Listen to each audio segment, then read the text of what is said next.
우리는 로마서 5장 6절부터 11절 말씀을 통해서 예수의 열정 그리고 우리의 열정이라는 제목으로 함께 말씀 듣도록 하겠습니다. 바울의 생각으로는 예수 그리스도의 죽으심, 다시 말해 하나님께서 예수 그리스도를 우리에게 내어주신 사건을 하나님 자신의 사랑을 이 땅에 확증하신 사건이다라고 말씀하시는 거예요. 이것을 세번역으로 읽어보면 이렇게 표현합니다. 그러나 우리가 아직 죄인 되었을 때에 그리스도께서 우리를 위하여 죽으셨습니다. 이리하여 하나님께서는 우리들에 대한 자기의 사랑을 실증하셨습니다 라고 말합니다. 여기서 우리가 아까 읽었던 확증, 실증하다는 것은 증거로 보이셨다 또는 증명하셨다라는 의미죠. 다시 말하면 바울의 입장에서는 예수 그리스도의 죽음은 곧 하나님의 사랑을 증명하신 사건이다라고 우리에게 알리고 있습니다. 이와 같은 말씀은 요한복음 3장 16절에서도 마찬가지로 등장합니다. 하나님이 세상을 이처럼 사랑하시기 때문에 독생자를 주셨다. 여기서도 뭐라고 하죠? 자신의 사랑을 증명하기 위해 독생자를 주셨다라고 말합니다. 어쩌면 우리는 예수 그리스도의 죽으심을 우리의 구원을 위한, 우리의 죄를 대속받기 위함으로만 읽었다면 바울과 요한복음은 예수 그리스도의 죽음을 하나님 자신의 사랑을 증명하신 사건, 이 땅에 보여주신 사건으로 말씀하고 계십니다. 그러면 오늘 우리는 하나님께서 이 땅에 자기의 사랑을 보여주신 방법이 예수 그리스도의 죽음 또는 예수 그리스도의 순종하심을 통해 자기의 사랑을 이 땅에 증명하셨다라는 주제로 말씀을 돌아보려고 합니다. 우리는 오늘 말씀을 이해하기 위해서 예수 그리스도께서 이 땅에 오셔서 하신 일들 몇 가지를 살펴보고자 합니다. 마태복음 12장 2절의 말씀에 보면 예수님께서 이런 말씀이 나옵니다. 바리새인들이 보고 예수께 말하되 보시오 당신의 제자들이 안식일에 하지 못할 일을 하나이다. 이 말씀은 예수님께서 제자들과 함께 안식일에 하신 일에 대한 타인들의 정죄에 대한 사건입니다. 뭐라고 하죠? 당신의 제자들이 안식일에 하지 못할 일을 하고 있습니다 라고 지적하는 말씀입니다. 놀랍게도 예수님께서는 안식일에 대해 도전하십니다. 우리가 하나하나 말씀을 정리해 볼게요. 첫 번째, 안식일에 대한 도전입니다. 두 번째, 마태복음 12장 10절부터 12절의 말씀입니다. 한쪽 손 마른 사람이 있는지라 사람들이 예수를 고발하려 하여 물어 이르되 안식일에 병 고치는 것이 옳으니까 예수께서 이르시되 너희 중에 어떤 사람이 양 한 마리가 있어 안식일에 구덩이에 빠졌으면 끌어내지 않겠느냐. 사람이 양보다 얼마나 더 귀하냐. 그러므로 안식일에 선을 행하는 것이 옳으니라 하시고, 똑같이 안식일에 대한 논쟁입니다. 여기서는 안식일에 일을 하는 것이 옳습니까? 두 번째는 안식일에 병 고치는 것이 옳습니까? 라고 예수님께 물은 장면입니다. 이때 예수님의 대답은 우리가 자주 했던 말씀이 있죠. 무엇이 중한데? 라는 표현과 같습니다. 사람이 더 중하지 않냐? 라는 것이 예수님의 답변이었습니다. 어쩌면 안식일이라는 것은 하나님께서 이 땅에 우리에게 주신 율법이었습니다. 근데 그 율법은 도리어 하나님과 사람의 관계를 가로막는 율법이 되고 말았었죠. 안식이라는 규정이 사람들에게는 매우 무거운 짐처럼 느껴졌습니다. 그러하기 때문에 안식일에 병을 앓고 있느니 안식일에 일할 수밖에 없는 이들은 하나님으로부터 배제당하는 사람들로 취급당했습니다. 우리는 그들을 성경에서 뭐라고 부르느냐? 바로 죄인이라 부른다는 것을 알 수가 있습니다. 또 다른 사건입니다. 마가복음 11장 17절부터 18절의 말씀입니다. 바로 저번 주 말씀이죠. 이에 가르쳐 이르시되 기록된 바 내 집은 만민이 기도하는 집이라 칭함을 받으리라 하지 아니하였느냐. 너희는 강도의 소굴을 만들었도다 하시매 대제사장들과 서기관들이 듣고 예수를 어떻게 죽일까 하고 꾀하니 이는 무리가 다 그의 교훈을 놀랍게 여김으로 그를 두려워함이로라. 저번 주에 말씀 우리가 어떻게 들었죠? 성전이라는 것이 만민이 기도하는 집인데 그곳에 장사하는 이들이 차지하고 있었기 때문에 누가 들어오지 못해서 이방인이 기도하는 장소를 다 차지하고 말았다는 거예요. 그래서 예수님께서는 이것을 비유로 상징으로 무화과 나무를 저주하심을 통해서 성전을 무효화시키는 것, 성전의 기능이 끝났다는 것을 말씀하십니다. 그래서 성전을 어디로 던져버리려? 바다로 던져버리라는 기도를 하게 합니다. 이 모든 말씀을 정리해보면 이런 것 같습니다. 당시에 유대인들이 가지고 있었던 안식일 그리고 성전 제도는 많은 사람이 하나님께 오게 하는 것을 가로막는 장벽과 가까웠습니다. 예수님께서는 끊임없이 질문하는 것입니다. 그것보다 사람이 중요하지 않겠냐라는 것입니다. 하나님의 원과 하나님의 뜻은 바로 그 사람들을 하나님께 인도하는 것인데 너희들은 성전이라는 것으로 안식일이라는 것을 통해서 사람과 하나님의 관계를 가로막고 있다라고 말을 하는 것입니다. 근데 놀랍게도 예수 그리스도의 이런 행동은 사람들로 하여금 예수를 어떻게 죽일까 하고 의논하게 됩니다. 그리고 이어갑니다. 마태복음 19장 3절부터 7절의 말씀입니다. 이번에는 다른 주제입니다. 바로 이혼에 대한 주제입니다. 바리새인들의 율법에 대한 주장에 대한 도전이겠죠. 바리새인들이 예수께 나와 그를 시험하여 이르되 사람이 어떤 이유가 있으면 그 아내를 버리는 것이 옳으니까? 라고 곤란한 질문을 합니다. 이혼해도 됩니까? 안 됩니까?에 대한 질문이에요. 예수님께서 대답하여 이르시되 사람이 지으신 이가 본래 그들을 남자와 여자로 지으시고 말씀하시기를 그러므로 사람이 그 부모를 떠나서 아내에게 합하여 그 둘이 한 몸이 될지라 하신 것을 읽지 못하느냐. 그런즉 이제 둘이 아니요 한 몸이니 그러므로 하나님이 짝지어 주신 것을 사람이 나누지 못할지니라 하시니 라고 말합니다. 그러자 묻습니다. 여짜오되 그러면 어찌하여 모세는 이혼 증서를 주어서 버리라 명하였습니까? 라고 되묻습니다. 이 말이 뭐냐면 이혼해도 됩니까? 하자 예수님께서는 뭐라고 대답하세요? 하나님이 짝주어진 것은 갈라서게 할 수 없다. 사람이 갈라서게 할 수 없다라고 답변하세요. 그러자 사람들이 다시 한번 함정에 걸렸다는 듯이 묻습니다. 그럼 모세는 이혼 증서를 주라고 한 모세의 말은 틀린 겁니까? 라고 주장을 하는 거예요.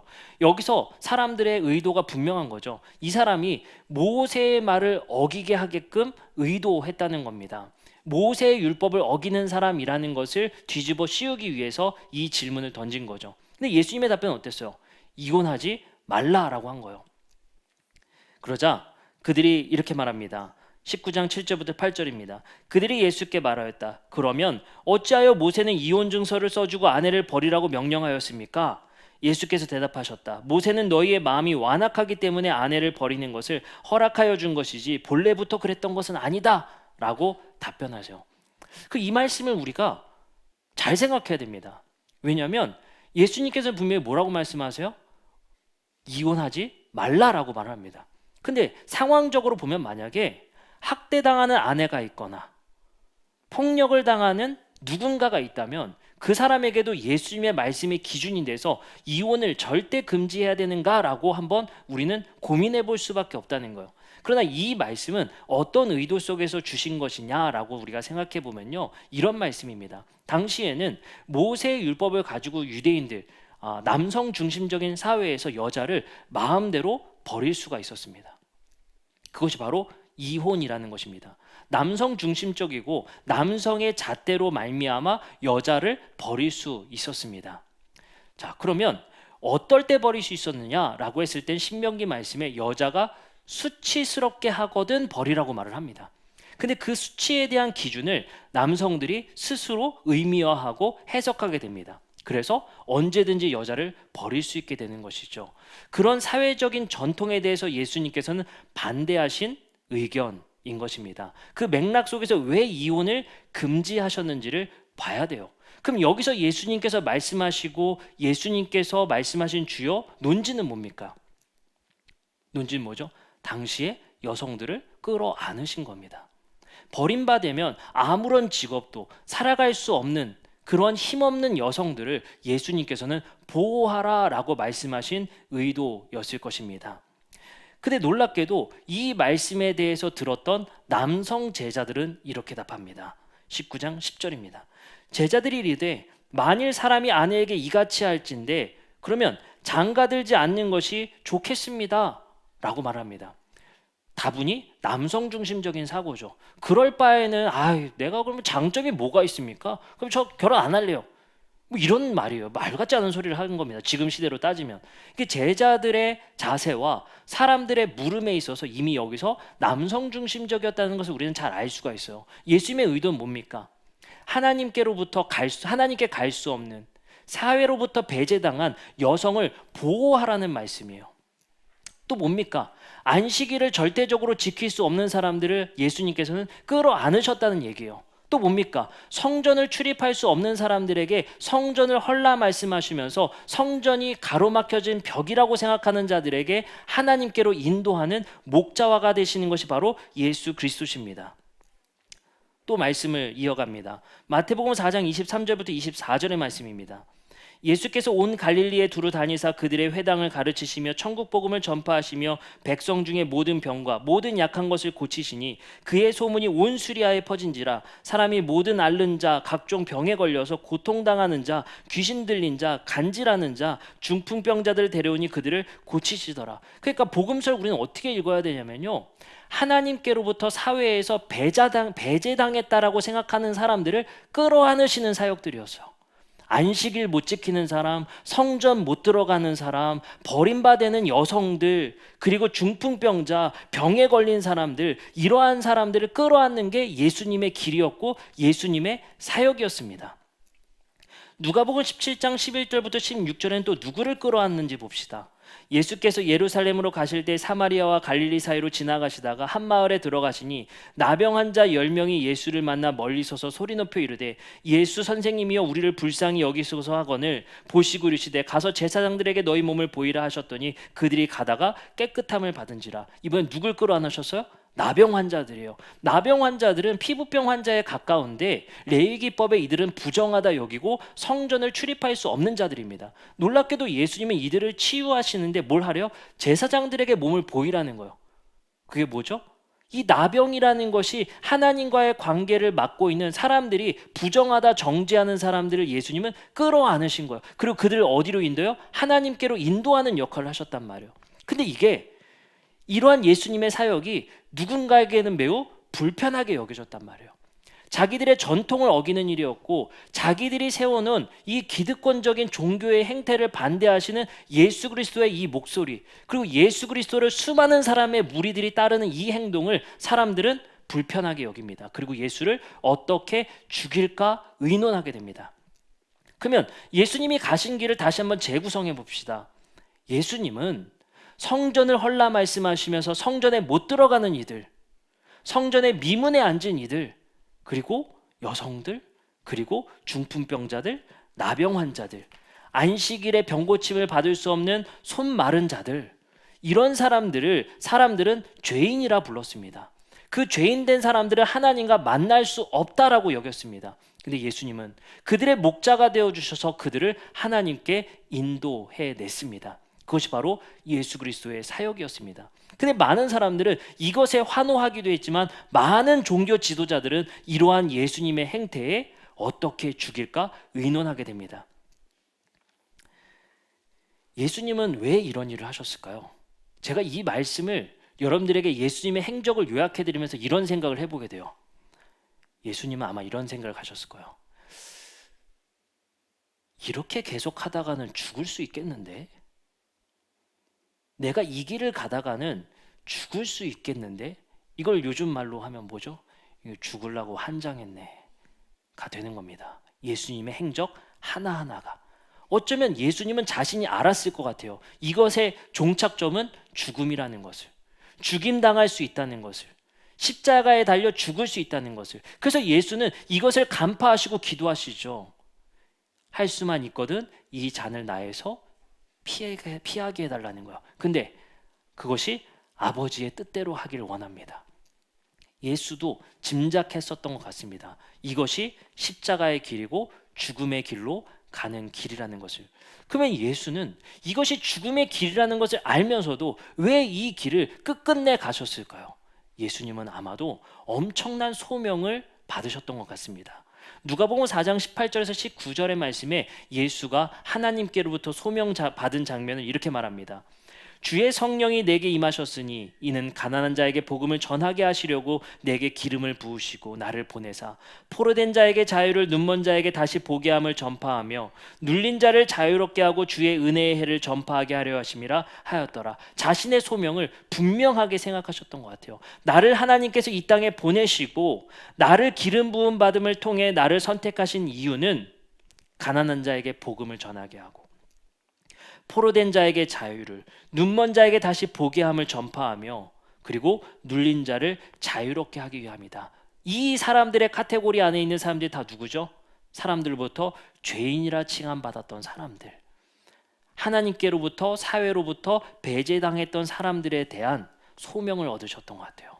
그래서 예수님은 이 강렬한 소명을 가지고 이 강렬한 소명을 끝까지 지키면 그 끝이 죽음이라는 것을 알고도 그 길을 걸어가셨다는 겁니다. 마가복음 10장 45절의 말씀에는 죽음 전에 예수 그리스도께서는 이렇게 말씀하십니다. 인자가 온 것은 섬김을 받으려 함이 아니라 도리어 섬기려 하고 자기 목숨을 많은 사람의 대속물로 주려 함이니라 라고 합니다. 여기서 대속물이라는 것은 자신의 다른 사람의 죄를 위해서 내가 죽겠다라는 의미보다도 해방하다, 자유롭게 하다라는 의미에 더 가깝습니다. 내가 저 사람들을 해방하고 자유롭게 하기 위해서, 뭐로부터 해방하고 자유롭게 하기 위해서 자신의 목숨을 바치겠다는 겁니까? 바로 사람들이 죄인이라 여기는 그 올무로부터 그들을 자유롭게 하겠다는 거예요. 그들을 해방시키겠다는 거예요. 그래서 그들을 뭐 하겠다? 하나님께로부터 가지 못하는, 사람들이 가로막아 놓은 사람들을 하나님께로 인도하겠다라는 이야기입니다. 그래서 이것을 이해했던 바울은 이렇게 말을 하죠. 로마서 8장 1절부터 2절입니다.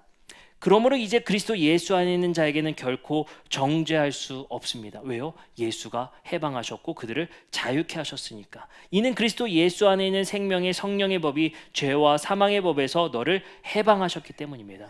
예수님의 사역은 분명했습니다. 자기가 받은 소명 그대로 사셨어요. 뭐요? 자유하게 하고 해방시키는 사역. 사람들이 죄인이라 낙인한 사람들을 해방시키고 자유롭게 하는 사역들, 그들을 끌어안는 사역을 끝끝내 자기의 소명을 위해서, 하나님께서 부여하신 그 소명을 위해서 자기의 목숨과 삶을 바치신 것이 바로 예수 그리스도의 삶입니다. 이러한 예수 그리스도의 행동의 결과가 죽음이라는 것을 예수는 알았던 것 같습니다. 마가복음 8장 31절에 이렇게 말합니다. 인자가 많은 고난을 받고 장로들과 대제사장들과 서기관들에게 버림받아 죽임을 당하고 사흘 만에 살아나야 할 것을 그들에게 비로소 가르치시되 라고 말을 합니다. 짐작했던 것 같습니다. 이대로 가다가는 죽을 수 있다. 그들을 끌어안는 삶이 십자가의 삶이고 그 끝은 죽음이라는 것을 예수님은 짐작하셨던 것 같습니다. 근데 예수님께서 이렇게 말씀하시죠. 사흘 만에 살아날 것을 비로소 그들에게 가르쳤다. 예수님은 자신이 받은 소명 끝에 죽음이라는 것도 알았지만 그것이 하나님께서 말씀하신, 그리고 하나님께서 옳다 인정하실 거라는 것을, 그리고 나의 삶이 옳았다는 것을 하나님께서 인정하실 거라는 것을 확신하셨던 것 같아요. 그러니까 자기가 받은 소명에 대한 확신이 넘쳤던 거예요. 왜요? 하나님이 주신 소명이고 이 끝엔 죽음이지만 하나님이 살리실 거라는 것도 그는 확신했단 말이에요. 그 말은 뭐겠습니까? 자신의 삶에 대한 확신, 자신이 받은 소명에 대한 확신이 있었다는 거거든요. 왜요? 오늘 우리는 부활절을 지키고 있습니다. 부활의 의미가 뭔지를 되새겨 봐야 되겠죠. 왜 예수 그리스도께서 살아나야 할 것을 확신하셨는지, 그게 무슨 의미인지를 생각해 봐야 됩니다. 당시의 사람들은 부활을 이렇게 생각했습니다. 하나님의 율법을 열심히 지키던 의인이 죽었을 때 하나님이 그를 그대로 두실 것이 아니라 그를 반드시 다시 살릴 거라는 기대가 바로 부활이었습니다. 그게 뭐죠? 야, 네가 옳았어.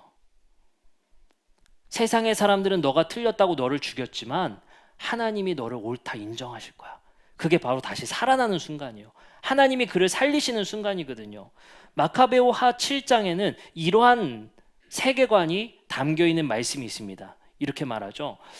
한 어머니와, 우리가 한번 읽었던 말씀입니다. 한 어머니와 자녀들이 로마 군대에 의해서 순교당하는 장면이에요.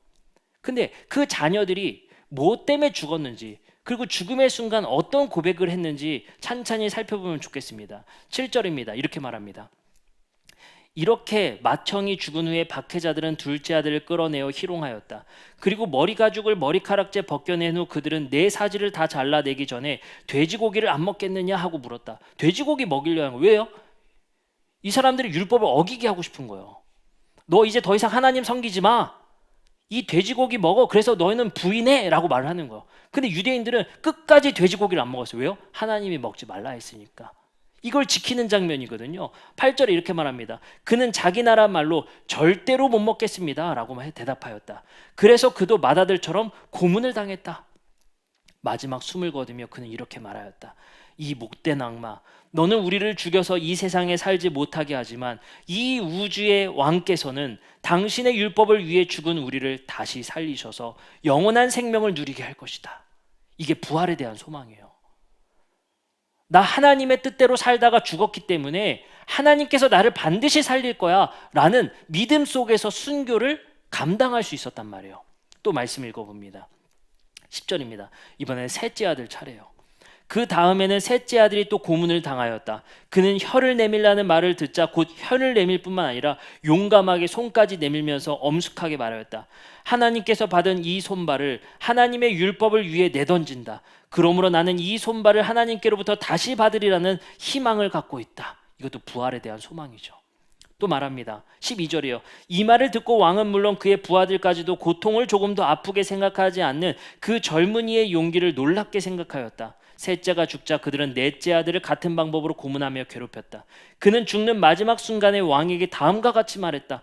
나는 지금 사람의 손에 죽어서 하나님께 가서 다시 살아날 희망을 품고 있으니 기꺼이 죽겠습니다. 그러나 너는 부활하여 다시 살 희망은 전혀 없다 라고 고백하고 순교합니다. 여러분들, 예수님 시대에 부활을 어떤 사람들이 꿈꿨던 거죠? 하나님의 말씀대로 살다가 죽었던 의인들이 꿈꿨던 소망입니다. 그를 하나님께서는 그대로 두실 것이 아니라 반드시 살릴 거라는 기대가 바로 부활입니다. 그리고 놀랍게도 사도행전 3장 15절에는 이렇게 제자들이 고백합니다. 생명의 주를 죽였도다. 그러나 하나님이 죽은 자 가운데서 그를 살리셨으니 우리가 이 일의 증인이라. 바로 하나님께서 그를 죽은 자 가운데서 살리셨다는 거예요. 이 말씀이 뭐가 됩니까? 예수 그리스도께서 당신의 삶의 끝에 죽음이라는 것을 알고도 살아내셨던 일들, 당신의 삶의 끝에 십자가라는 결과가 이루어질 것을 알고도 끝까지 소명을 지키며 그 삶을 살아셨던 것들, 그것을 하나님은 옳다 인정하셨다는 거예요. 그의 삶이 옳았다 인정하신 사건이 바로 부활입니다. 우리는 여기서 한 가지 깨달음을 얻게 됩니다.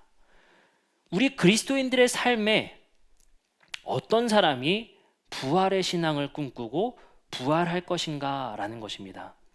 바로 자기의 삶의 끝에 죽음이라는 것을 알고도 살았던 예수 그리스도의 삶을 본받는 것에 있습니다. 그러한 삶이 옳다는 것을 하나님께서 보이셨습니다. 나만 아니면 된다라는 삶의 자세로 사는 것이 아니라 예수 그리스도는 사회로부터 배제당한 사람들을 끝까지 끌어안는 삶을 살았고 그 삶을 사람들은 불편하게 여겼습니다. 예수님은 성전에서 과부의 헌금을 칭찬하십니다. 정확하게 말하면 칭찬이 아니라 과도하게 세금 걷는 이들을 질책하신 장면입니다. 그리고 과부를 끌어안습니다. 예수의 삶을 처음부터 끝까지 일관됩니다. 사회부터 배제당한 하나님께로 가지 못하게 만들었던 죄인이라 칭함받는 사람들을 끝까지 끌어안습니다. 예수 그리스도의 사역은 의인을 위해서 온 것이 아니라 죄인을 위해서 왔다라는 고백이 정확하게 들어맞게 됩니다. 예수님은 처음부터 끝까지 죄인의 편에 서신 분입니다. 그리고 죄인의 편에 설면 결국엔 그 끝은 죽음이라는 것을 아셨고 당신은 확신하셨습니다. 이 삶이 하나님께서 원하시는 삶이라는 것을, 그 삶을 하나님께서 옳다고 말씀하실 거라는 것을, 옳다 인정하실 거라는 것을 확신하셨던 것 같습니다. 이제 초대교인들은 예수 그리스도의 삶의 패턴과 그 삶을 옳다고 인정하신 하나님의 이 사건을 가지고 교회가 형성됐습니다. 그 교회는 어떤 교회의 형태를 띠게 됐습니까? 놀랍게도 초대 교회는 로마로부터 엄청난 저항을 일으켰던 사람들입니다. 그래서 사도행전의 기자는 이렇게 표현하는 거죠. 천하를 어지럽게 하던 자들이다 라고 표현합니다. 그들은 다른 임금 곧 예수라 하는 이가 있다 라고 말하는 자들이라고 말을 합니다. 황제는 자신을 숭배하지 않는 그리스도인들을 무참히 짓밟고 죽이게 됩니다. 그리고 그들을 사회로부터 배제시키고 매매를 금지시킵니다. 그들은 끊임없이 교회라는 공동체를 통해서 이제는 새로운 형제, 새로운 어머니, 새로운 아버지를 받아들이고 새로운 가족 공동체를 만들어가게 됩니다. 매매를 금지시킨 사회에서 그들은 자신의 물건을 통용하며 내 것이라 하지 않고 우리의 것이라 말을 하며 새로운 하나님 나라를 만들고 새로운 대안을 만들어 갑니다. 그 안에서 그들은 새로운 꿈을 꾸게 됩니다. 바로 예수님께서 이 땅에서 살아내셨던 그 삶의 소명을 이어가는 것입니다. 우리의 삶도 마찬가지일 것 같습니다. 세상에서 배제당한 사람들, 세상에서 차별받는 이들을 끌어안는 것이 예수 그리스도의 소명이었고 그것을 제자도라 말씀하십니다. 그래서 말씀하시죠. 자기를 부인하고 십자가를 지라. 그 삶의 끝에 고난이 있다는 것을 알고도 살라는 것입니다. 이것이 얼마나 두려운 일이겠습니까? 그래서 우리도 때때로는 하나님께 이렇게 고백하는 것 같습니다. 이 잔을 내게서 피하게 하옵소서라는 기도가 우리의 삶에 때때로 이루어집니다. 매 주일 교회 가야 되는 것, 매 주일 하나님께 예배해야 되는 것, 하나님의 뜻과 가치를 위해 희생해야 되는 삶, 그 끝이 나에게 손해라는 것을 알고도 사는 것입니다. 그 끝이 나에게 희생이라는 것을 알고도 살아야 되는 것입니다. 그것이 비효율이라는 것을 알고도 살아야 되는 것입니다. 마치 예수님처럼. 그러나 우리의 삶에는 그 삶의 끝이 무엇인지를 알기 때문에 두렵고 자기 부인이 필요한 것입니다. 그래서 우리는 내 마음과 내 삶이 분리가 되는 거죠. 혼돈이 오는 겁니다. 그 삶의 고민과 갈등 속에 우리는 인내하며 살아가며 하나님께 탄원하고 탄식하게 되는 거죠. 이 잔을 나에게서 피할 수만 있다면 피하게 해달라는 겁니다. 왜요? 예측되니까. 이렇게 살면 어떤 삶이 나의 끝일 줄 아니까. 그때 우리는 확실한 소망이 필요합니다. 우리의 예측된 그 삶, 예수 그리스도의 소명을 따르는 삶, 그 삶의 끝에 부활이 있다라는 소망을 품고 살아가는 것이 바로 부활의 신앙입니다. 우리는 이제 세상의 진리, 무엇이 옳은지를 분명히 확신하게 됐습니다. 그래서 사도 바울은 하나님의 사랑을 확증하게 된 사건이다. 우리에게 보여주신 사건이다 라고 말씀하시는 것이죠. 즉 우리의 삶의 가치가 무엇이어야 되는지 예수 그리스도의 삶을 통해 보이셨습니다. 바로 그 삶을 살아낼 때 이 땅에 하나님의 사랑을 우리는 빛이 되어 소금이 되어 하나님을 영화롭게 하는 삶이 되어지는 것입니다. 하나님께서 우리에게 바라는 삶을 첫 번째 열매 되신 예수 그리스도를 통해서 모델화 시키셨습니다. 우리는 이제 그 모델의 삶을 따라 삼고 따라 살게 됩니다.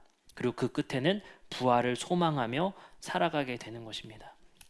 우리가 세상을 살아가면서 수많은 격차가 벌어지는 삶을 목격하게 되고 세상에서 소망 없이 살아가는 이들을 우리는 발견하게 됩니다. 그들을 우리는 죄인이라 부르지 않지만 우리는 그들을 나고자라고 부릅니다. 그리고 우리는 그들을 낙인하게 됩니다. 그리고 그들을 한데 묶어서 불평하지 못하게, 불만을 품지 못하게 그들을 한데 묶어 살아가게 합니다. 예수 그리스도는 그들을 해방시켰다는 말입니다. 예수 그리스도는 그들을 위해 사셨다는 말입니다. 그것이 세상에서 불편하게 여길 것을 알고도 그 삶을 살아내셨다는 겁니다. 우리의 삶이 그러해야 할 것 같습니다. 예수님께서 우리에게 십자가를 지라고 하신 삶이 무엇인지를 조금씩 깨달아지는 것 같습니다. 그 삶의 끝이 십자가라는 사실을 알고도 사셨던 삶. 그래서 우리의 삶에 늘 고민되는 삶을 우리에게 주신 것이 바로 새로운 그리스도인들의 삶입니다. 말씀을 마치면서 오늘 말씀을 다시 한번 우리는 고민해 봅니다. 우리는 어떻게 살아야 될지를 태어나면서부터 우리가 죽는 순간까지 고민하게 됩니다. 근데 하나님은 이 땅에 자신의 사랑을 증명하시면서 예수 그리스도를 통해 우리가 어떻게 살아야 되는지, 무엇을 목적하여 살아야 되는지를 우리에게 보이셨습니다. 그리고 하나님은 그 삶이 옳다고 부활시키셨습니다. 우리의 삶의 옳은 삶, 잘 사는 삶이 무엇입니까?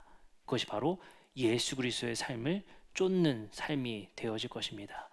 예수 그리스도의 삶 속에서 사회에서 격리되고 배제됐던 사람들에게 관심을 갖고 그들을 끌어안으심으로 그들의 목자 되신 예수 그리스도의 삶, 그 삶이 우리에게도 있었으면 좋겠습니다. 우리의 것을 조금 희생하고 우리의 것을 양보함을 통해서 세상에 격리되고 격차가 벌어진 이들이 같이 함께 살 수 있도록, 함께 그들을 받아줄 수 있도록, 많은 이들이 사회의 제도와 시스템에 의해서, 가족에 의해서, 사회의 정죄로 인해서 그들을 낙인합니다. 그들의 삶은 틀렸다. 우리 그 이생망, 그죠? 이번 생에는 망했어 라고 여기는 낙인되어진 사람들, 그들을 위해 자신의 삶을 바치셨던 예수 그리스도의 삶, 그 삶이 우리의 삶의 지표가 됐으면 좋겠습니다. 예수 그리스도의 삶을 우리는 따라 살기 위해 오늘도 십자가를 지는 삶을 사셨으면 좋겠습니다. 함께 찬양하고 기도하도록 하겠습니다.